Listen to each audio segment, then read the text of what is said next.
सालिक पर हक है कि वो तोहमत वाली जगहों से नाशाइस्ता कामों के इर्तिकाब से दूर रहे।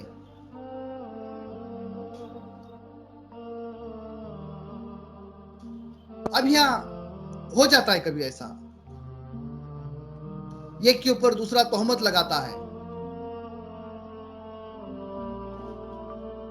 बल्कि चार हक पर हैं, लेकिन हर कोई अपने आप को उसको दूसरे को मात देकर अपने आप को आगे बढ़ाना चाहता है। तो इसमें क्या होता है, लोगों को उसकी गीबत या फिर ऐसे नाकाबिल कबूल कामों में उलझ जाता है, फिर वो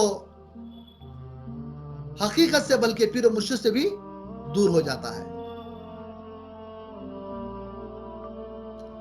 तो उसे चाहिए कि मुरीद को चाहिए कि अपने पीर भाइयों को मोहब्बत और उल्फत से आदाब सिखाएं, मगर अपने आप को इनसे अफजल ना समझें। ये बात का ख्याल रखें।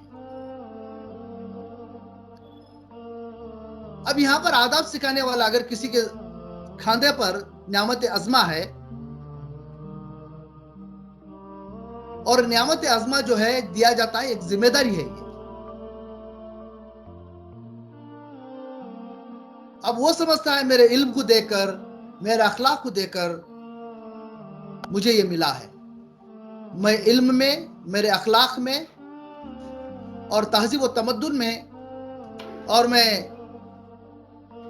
हर हाल में एक दूसरे से मैं बड़ा हूं, जो मुझे मिला है ये इसका सबूत है, ये ऐसा समझता है। भाई और बहनों, दोस्तों, अजीज बच्चों, नियामत अज़मा इसलिए डाला गया है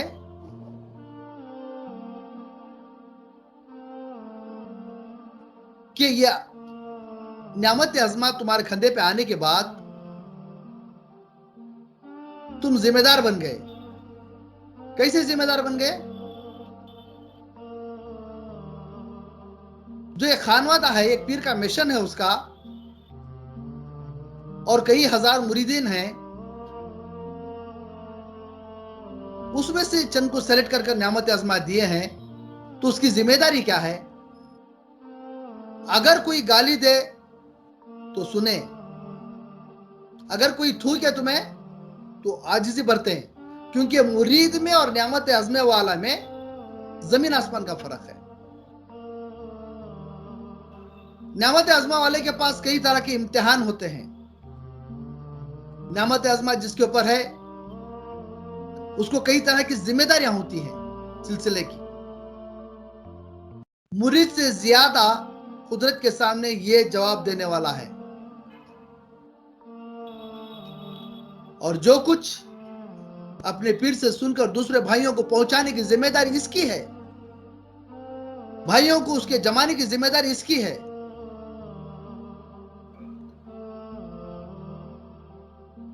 सिलसिले के चराग की हिफाजत करना जिम्मेदारी इसकी है। जुमेरात की फातिहा में या खानकाहों में सबसे पहले आने की जिम्मेदारी नियामत अज़मा वाले की है।